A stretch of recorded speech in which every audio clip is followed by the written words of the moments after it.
Yo, what's up? Welcome back to yet another reaction. My name is Titi. I am from Botswana, but I currently live here in the US of A. One of my favorite countries in the world, beside Botswana, is actually South Africa.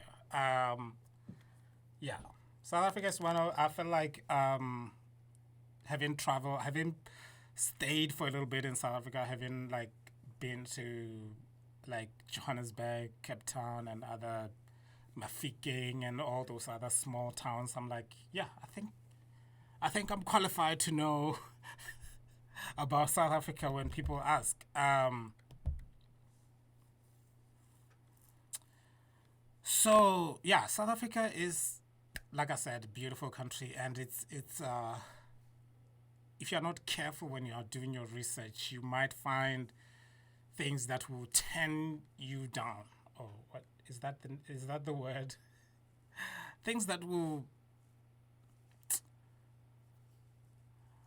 uh what's the word? Anyway, turn you off. I was close. About South Africa. So I did that on YouTube because I love researching about my favorite places. I love googling about Botswana just for no reason. Googling about South Africa, and YouTube, I guess, suggested this video to me, and I was like, okay, here we go. What is going on? The title of the video, I'm not gonna lie, it got me. I was like, really? Okay, so Lions outside my window. Gun battles. Disease. Friends being murdered. Home invasions. Growing up in South Africa was an exercise in survival. ooh, There's a reason I'll never go back to South Africa, and very much like that ancient curse, may you live in interesting times, I certainly have lived and continue to live in interesting times. Lucky me. I thought it'd be interesting to tell you all about what it was like growing up and surviving growing up in South Africa. So let's get some of the more fantastical things out of the way. Lions in my backyard? Rarely. I mean, a lot of people have this stereotype about people living in Africa that you've got giraffes and zebra and whatever walking through your backyard. That's a bunch of nonsense. You have to go to the game parks and into the like real far-flung wilderness to see that sort of thing. But it just so happens that I lived right next to the Lion Park. Now, the Lion Park's a kind of an interesting place. You go there, you drive your car, you pay money, and then you can drive through. They've got this massive big area that you drive through, and they have lions in there. And, of course, as long as you stay in your car, you're safe. You can take photos of the lions and stuff. There have been some ridiculous incidents in the past where tourists have gotten out to take pictures with the lions and been eaten and stuff. That actually happened. But in general, people that stay inside their cars are fine. Now, this is very close to me, and I used to ride my dirt bike out there and actually drive right up to the fences and watch them feed the lions and things like that. It was kind of cool. But lions, they escape sometimes. And they did escape. And they actually walked all the way down to the river. And my property, the place where we lived, was on a river. And they walked into our property and actually walked right past my window. I was living on a cottage on the property. And in the morning, lion tracks were found. So it was kind of weird. One thing that I recall that was actually kind of cool and charming was at night I would hear the lions roar from my room. I know it sounds a bit weird, but if you've ever heard a lion roar, it's not quite what you expect. It sounds more like a complaint. Here, I'll play a clip for you.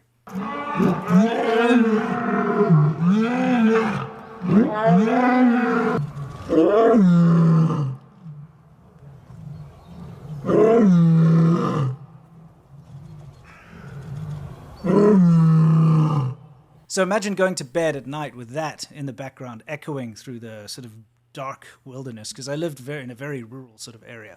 I gotta admit, I always thought lions sounded a bit stupid. Anyway, you know what's more stupid? A data broker rap. Deep within the corporate offices of a data broker, something is happening behind closed doors. Brokers and data brokers then sell to Incogni.com. They shot the guards. But anyway, they took the money and they just started firing like indiscriminate withdraw money. And there was an armed robbery that happened it was like kind of a strip mall type situation. What happened was the armed robbers, they had AK-47s and they were on the back of a pickup truck. And they stole money from an armed cash in transit type thing. They have these armored cars that come and deliver, take money from banks or deliver money, that type of thing. So they had robbed these people at gunpoint, and I believe they shot the guards. But anyway, they took the money and they just started firing like indiscriminately as they drove away. And I kid you not, bullets were hitting the wall right next to me while I was at the ATM. Ooh, Jesus. Look, they're running. Huh? Yo.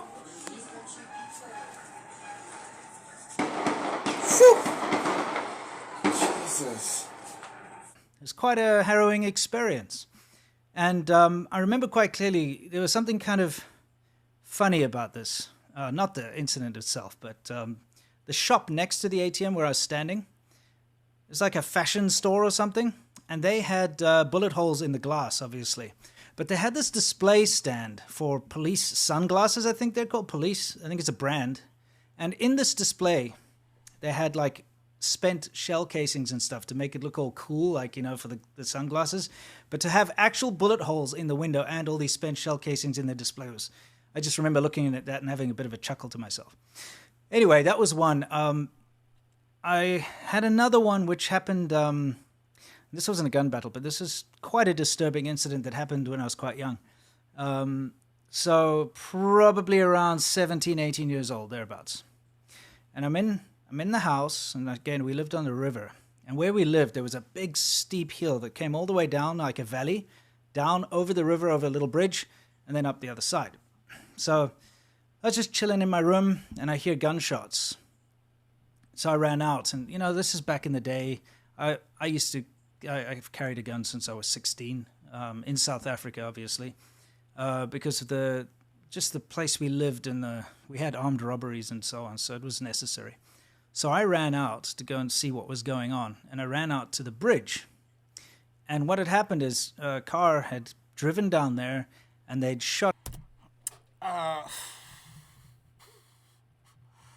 I mean, I have a lot of feelings about videos like this. I mean, obviously, this guy is not South African anymore because he's swearing that he's never going back to South Africa.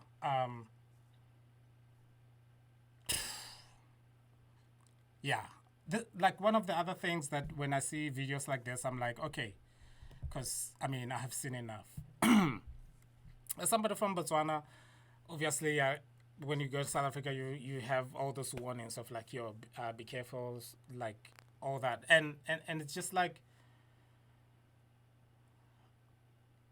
it makes me really upset to see videos like this, especially about countries like South Africa, because it's and from somebody who I'm assuming, because he used miles, somebody who moved to America, saying they're escaping life in South Africa, or escaping. I don't know. I don't even know. I don't know if I I don't know if I want to watch any further, because I'm thinking, okay, sure, yes, crime, South Africa, gun violence and like shootouts and stuff like that, but you moved to America to escape gun violence in South Africa. You've been carrying a gun in South Africa since you were 16, and then you moved to South. Like, anyway,